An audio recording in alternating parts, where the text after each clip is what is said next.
Unholy Death Knights are masters of pestilence, decay, and the undead. So why the hell wouldn't you want to play one?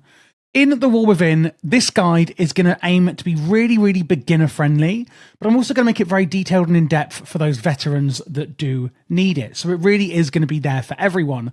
Let's start off with the stat priority. Of course, our primary stat is going to be strength. And the stat priority for secondary stats is here, should you wish to follow it.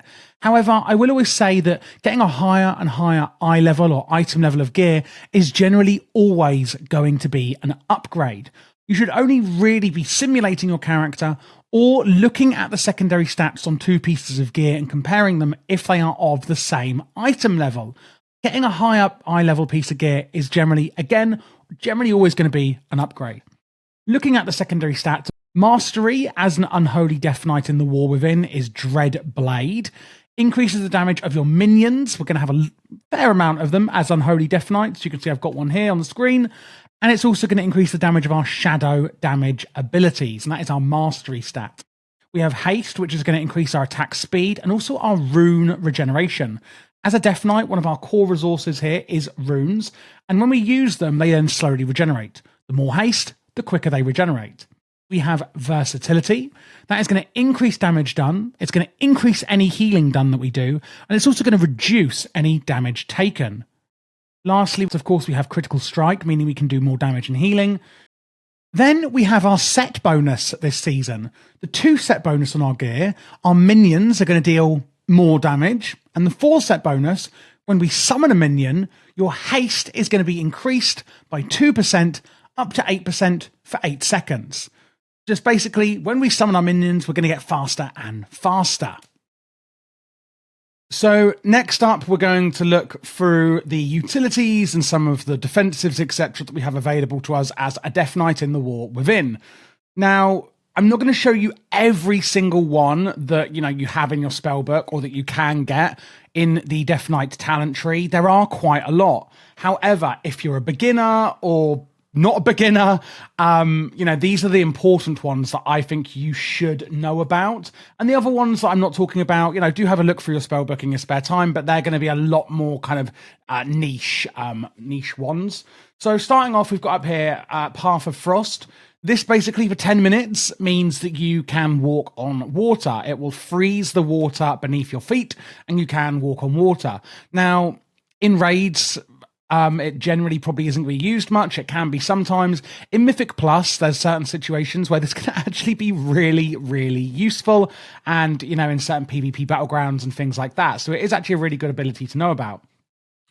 Then we have, where's the target dummies? Then we have here Chains of Ice. And you can see here I've put Chains of Ice around them. Literally, this is going to shackle your enemy and one nearby target. Okay, so it's not like an area of effect. It's only one nearby target. And this is going to cost you 1 rune here. With Frozen Chains, it's going to reduce the movement speed by 70% for 8 seconds. A massive slow. Then we have Mind Freeze. On a 15-second cooldown, this is quite simply your interrupt, otherwise known as a kick. This is going to interrupt your enemy's spellcasting. Then we have Death Pact. Create a Death Pact that heals you for 50% of your maximum health, but absorbs incoming health or healing equal to 30% of your max health for 15 seconds. So it's going to actually give you a massive amount of healing, but then it's going to actually absorb some incoming healing. But overall, you are going to heal more. So this is a defensive cooldown that we can use. We then have here Raise Ally. So although Death Knights can't usually just resurrect people, they can actually have a battle res. What does this mean? Well, it means you can resurrect somebody in combat, and this is how you do it. It is on a long cooldown, however. We then have Icebound Fortitude. Your blood freezes, granting immunity to all stun effects and reduces all damage taken by 30%. Anti-Magic Zone. This is a really cool one, as you can see here. Places an anti-magic zone that reduces spell damage taken by your party and raid members by 20%. And it will last for 8 seconds or until it has absorbed a certain amount of damage. And then lastly, we have Lichborn. Draw upon unholy enemy energy to become undead for 12 seconds. And you can see you've got the little icon above your head when this is happening. It's going to increase your leech by 6%, reduce damage taken, and making you immune to charm and fear effects. So leech, will actually appear up here on your stats. And this is obviously where you leech back health from your enemy when you deal damage to them. And this is actually going to be like a tertiary stat, whereas, strength is your primary stat. These are your secondary stats. And I would sort of say leech, avoidance, and speed, which you can sometimes get on gear if you're lucky. Or you can get them things from like Lichborn. These are your tertiary stats. And these really are the only main utilities that I think you need to know about as a Death Knight in, Season 1, 11.0 of The War Within. Like I said, do go through your spellbook, etc. There's things like Death Grip, and there's, Control Undead, and other things like that could be useful in more niche situations. But these ones I've shown you, like I said, are the core ones, or the important ones that I think you should know about. Now for the really fun part, which is, of course, the actual rotation we're going to be doing. We're going to be starting off with the raid rotation, and it is with one of my favourite hero talents of them all, Rider of the Apocalypse. It's all about the Four Horsemen and all of that fun stuff. It really is like one of the best for Unholy Death Knights right now. It's amazing. We're doing Rider of the Apocalypse in Mythic Plus as well, but still, it is amazing. I'm going to go over these in depth shortly. But first of all, let's see how we're going to be actually doing our rotation.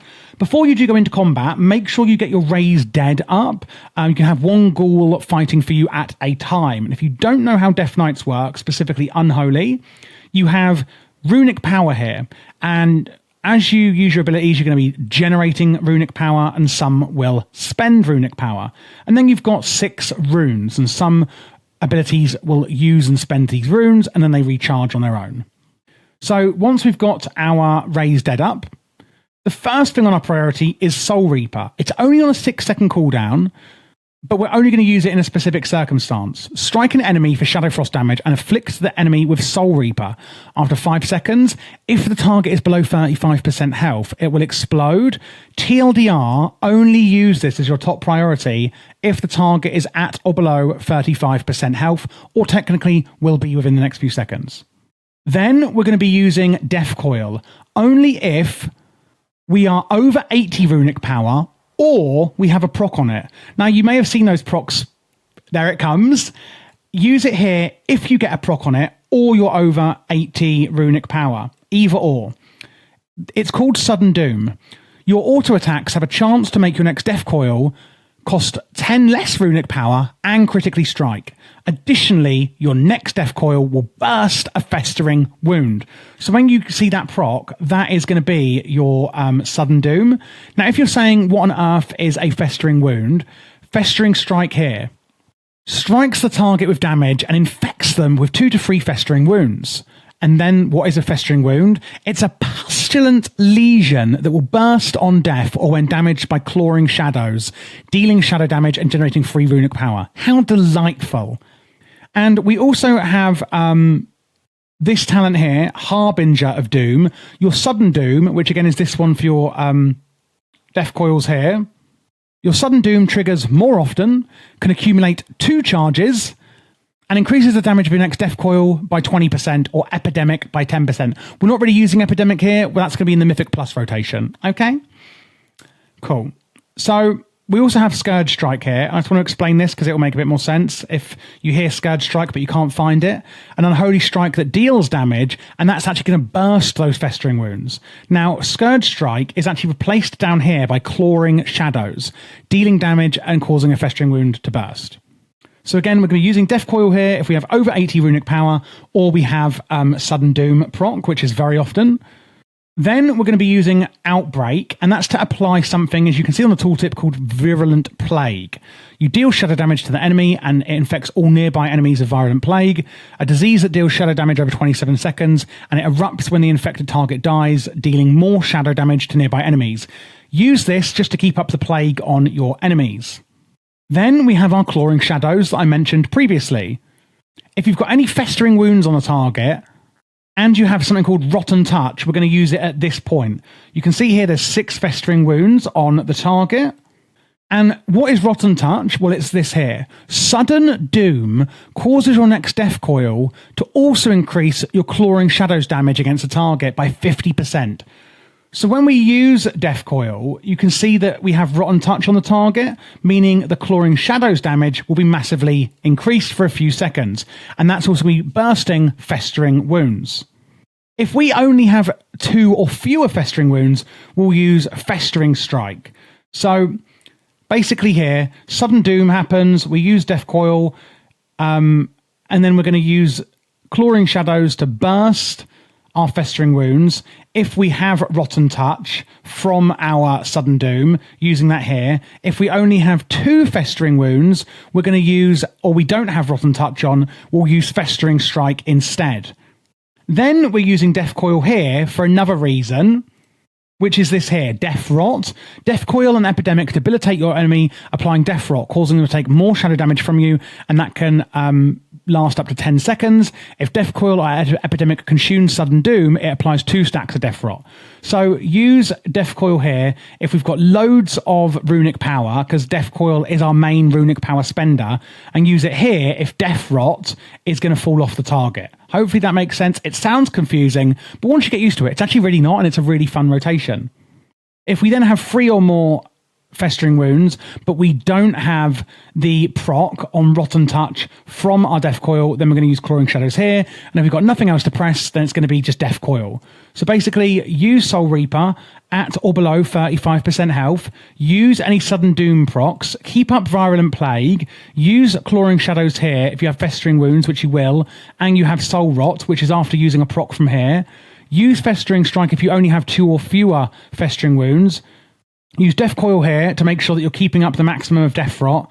Use Clawing Shadows here if you haven't really got much else going on. And then use Death Coil if you really have nothing else to press, just to waste any excess runic power. And that is the rotation. We then have some cooldowns. Abomination Limb, sprout an additional limb, doing loads of damage. Apocalypse, bring down a doom upon the enemy, dealing massive damage and bursting up to 4 Festering Wounds and summoning an army of ghouls. Dark Transformation will actually turn your ghoul, your main ghoul, into this beast. Your ghoul deals damage to 5 nearby targets and transforms into a powerful undead monstrosity for 15 seconds, granting them 100% energy and the ghoul's abilities and empowered and new functions while it's active. We've then got Unholy Assault and a Raise Abomination. It's all, oh God, look at this craziness, guys. This is the Riders of the Apocalypse from the hero talents. Look how insane our hero talents are. Like, it's incredible. Strike your target, dealing damage, infecting the target with 4 Festering Wounds, sending you into an Unholy Frenzy, increasing all damage done by 20%.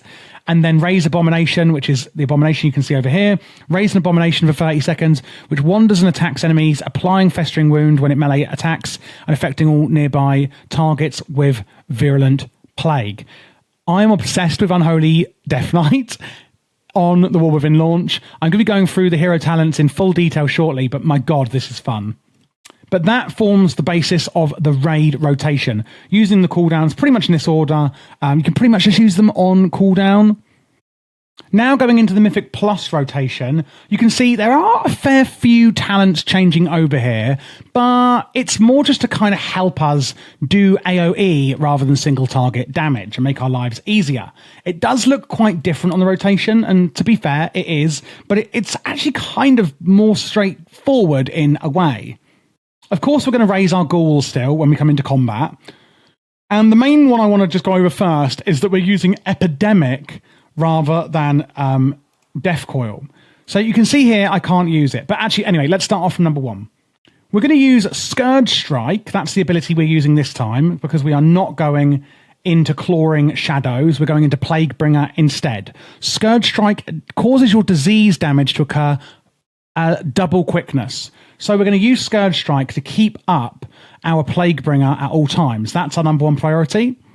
Then use Abomination, and then Abomination Limb, pretty much in that order. And then Apocalypse, and use it on the enemy with the lowest amount of Festering Wounds that you have. Then we're going to be using Epidemic if Sudden Doom procs. So it's going to be used on Epidemic in the Mythic Plus rotation. Causes each of your virulent plagues to flare up, dealing damage to the infected enemy and additional shadow damage to all other enemies near them. Increases the duration of Dark Transformation by 1 second. And actually, sorry, I do apologise, I've forgotten to put it on here. that should actually go in here like this. So we are going to use Dark Transformation at this point, and then of course increase it with our Epidemic. So our diseases are going to be applied while we're going through the rotation, and then we're, making them flare up, etc. with Epidemic. And your diseases do need to be on the target to actually make that happen. So if you get any sudden doom procs like you're seeing here, you're going to use your Epidemic. We're going to cast Festering Strike at this point, striking for physical damage and infecting the target with the wounds, Pustulant Lesions that will burst, as we spoke about before. Then we're going to use our Unholy Assault, and then we're going to use Vile Contagion. Inflict disease on your enemies, spreading festering wounds equal to the amount of your currently active on the target to 7 nearby enemies. So use this on your target with the highest festering wounds, because it's going to spread the same amount to nearby targets, meaning you want to spread as many as possible. After that, just use Epidemic for any other reason. Like, again, if you need to spend Runic Power, this is where you've got Sudden Doom procs. This is where you're pretty much just using it. And then we're going to use Defile. And use this once you have your Festering Wounds on as many targets as possible. And it's going to make this huge Defile here. Defile the targeted ground, dealing shadow damage to all enemies. While you remain within your Defile, your Scourge Strike here is actually going to hit 7 enemies near the target. Every second, if any enemies are standing in the Defile, it grows in size and does more damage. And we do have 2 charges of that. What this is basically doing is we're building up all of those festering wounds, etc., on all of our targets. And then we're going to go into our burst phase. When do we enter the burst phase? It's when we use Defile, okay? So we're adding loads of diseases and pustulant wounds, etc., spreading it all around to our enemies, and then boom, we put Defile down and go into the burst rotation. Again, we're using Scourge Strike to keep up Plaguebringer here, and then we're going to use Outbreak to get our Virulent Plague up. Again, we're going to use Epidemic to spread our Sudden Dooms. And then we're going to use Scourge Strike if there's any festering wounds to burst. If we have no targets of festering wounds, use Epidemic. And then it's going to be Scourge Strike and then Epidemic. Once your Defile has run out, we go back to the build phase, building it all up again, put Defile down, and then we'll go through this rotation until Defile comes off. And that is pretty much how the AoE rotation is going to work for Unholy Death Knight. Now, let's have a look at those Rider of the Apocalypse hero talents. So in this Unholy build, we are going with Rider of the Apocalypse as our hero talent choice. At level 80, you do get all of them with some choice nodes, and this is all factored into the rotation that I've already shown you. Hero talents being the new hot thing, however, I did think it appropriate to go into a bit more depth than we do on the other talents. So Rider's Champion is the keystone talent we get as a Rider of the Apocalypse. Spending runes has a chance to call one of the 4 horsemen, of the Apocalypse. Mograine casts Death and Decay at his location that follows him. Whitemane casts Undeath on your target, dealing Shadow Frost damage per stack, and it can actually stack up, but it will not be refreshed. In other words, imagine there's 10 seconds and it goes on, and then it's like adding stacks, and you've now got 5 stacks. It doesn't refresh that, but it will still keep ticking down to 0. Trollbane casts Chains of Ice on your target, slowing them, and Nazgrim increases your strength. Really, really cool. Another really cool thing we get is on a Pale Horse or Death Charge. I like to go for Death Charge, but Pale Horse is while outdoors, you can actually mount your Archerous Death Charger.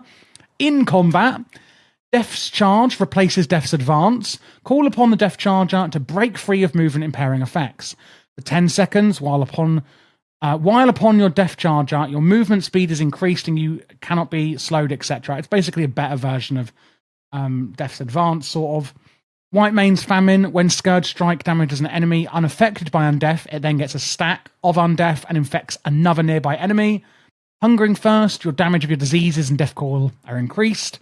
Pretty simple there. Your damage is increased again, and you gain the same effects of your Death and Decay when you're in Mograine's Death and Decay, which I do think was probably you probably would have assumed it would have done anyway, to be honest, if I haven't read this out. But yes, you can stand in his Death and Decay and get the benefits you get from standing in yours. Nazgrim's Conquest. If the enemy dies while he's active, you get more strength, and each rune you spend is going to increase that value. A Feast of Souls. While you have 2 or more horsemen aiding you, your runic power spending abilities do more damage. Another utility one, when you take damage, 5 damage is redirected to an active horseman, or you can have it where they cast anti-magic shells. Kind of nuanced, depends what you're up against, but I like to go for Pact of the Apocalypse. Trollbane's Icy Fury. Scourge Strike shatters the chains of ice, dealing damage and slowing them by another 40%. When that happens, remember Trollbane is already slowing our enemies as it is with his chains of ice. More Sworn Menace. Scourge Strike deals more damage and the cooldown of Death and Decay is reduced. Okay, cool. We can use it more often. Apocalypse Now. Army of the Dead and Frostworm's Fury call upon all 4 horsemen to aid you. And this is insane. Oh my god, I love it. And that is the Rider of the Apocalypse build we are going to be taking for this build. For the consumables and enchants, etc., a few things have changed. Main thing, if you're in Frost DK, go with Rune of Razor Ice on your main hand, and offhand is Rune of the Fallen Crusader. For Unholy Death Knights, if you are going to be in that spec too, it's just going to be Rune of the Fallen Crusader on your 2-hand. If you're new to Death Knight and you're like, what are these? This is your Death Knight rune forging that you can do back at Archerous Hold, for your portal. And Death Knights do have their own weapon enchants, which are these. So we can now add Nerubian Gem Weavers. These are how you add sockets to your gear from the weekly vault. So we have head, wrist, and waist where we can add these on. Chant of Winged Grace on your cloak is going to be avoidance and some fall damage reduction. The chest is Crystalline Radiance, increasing your primary stat. Armored Avoidance is obviously avoidance on the wrist. Legs is Stormbound Armor Kit. This adds strength. Scout's March adds movement speed. I think it's 250 movement speed you get on the boots. Critical Strike on the rings, but again, you can use different ones depending on what secondary stat is best if you are simming your character. And then again, the weapons we mentioned. The Magnificent Jeweler settings, you can use 2 now on your neck and each ring, rather than in the previous X-Pack where you could only have 3 sockets added to your neck. Now it is 2 per jewelry slot. For the actual consumables, the Flask of Alchemical Chaos is the best for maximum DPS. Go for the Tempered Versatility one if you just want a kind of all-rounder. But for maximum DPS, it is going to be this one. It's going to massively increase one secondary stat while slightly reducing the other 2. Now, this will rotate, and a Tempered Potion, when you use your potion, will increase your lower secondary stats as well. We can go in for Feast of the Divine Day or Salt Bake Seafood for your food. Algari Healing Potion is the War Within's healing potions. Mana Oil is the weapon oil that you can now have. And if you are using an Augment Rune, it's going to be this Crystallized Augment Rune, which is the same for everyone. It adds primary stats. Then we have the Blasphemite. This is interesting. This basically means it's going to add some primary stat, but you need to use different coloured gems in your other slots to get the maximum critical effect from this epic gem. So you can use a ruby, an onyx, an emerald, and a sapphire to get the full effect. Basically, it will add 0.15% critical effect per different colour gem you have. So if you're only using one colour gem, you're going to get 0.15 effect. If you're using 4 different colours, you'll get the full 0.60. And these are the colours I would say to use. Then if you have other gem slots after those first 5, then just use whatever you think is best depending on stat priorities, etc., etc. Thank you so much for watching this guide. I hope it was really useful for you in The War Within Season 1, whether it was for Mythic Plus or raiding. If you do have any questions, I'll be happy to help. My Patreon is in the description below, and that is where you can find my LVUI profiles, which I'll show you in a second. And also, I'm putting together a huge macro list for every single spec that's going to be really useful for you in The War Within as well. I am doing all classes and specs for The War Within, so if you are new to the channel, then please do click this playlist here to check out what else I have, which is all of them. There will also be PvP guides on this channel as well for War Within Season 1, so make sure to look out for that. This here is the UI that I was referring to. As you can see, we've got target frames, etc., left and right, and raid frames go in the middle here, and then weak auras in the middle with an action bar down here. Chat is behind where my camera is. Minimap and details, etc., are here on the right. all of the plater profiles, the voodoo, the LVY, etc., details profile has all been made by me. And again, you can get this on my Patreon should you like it.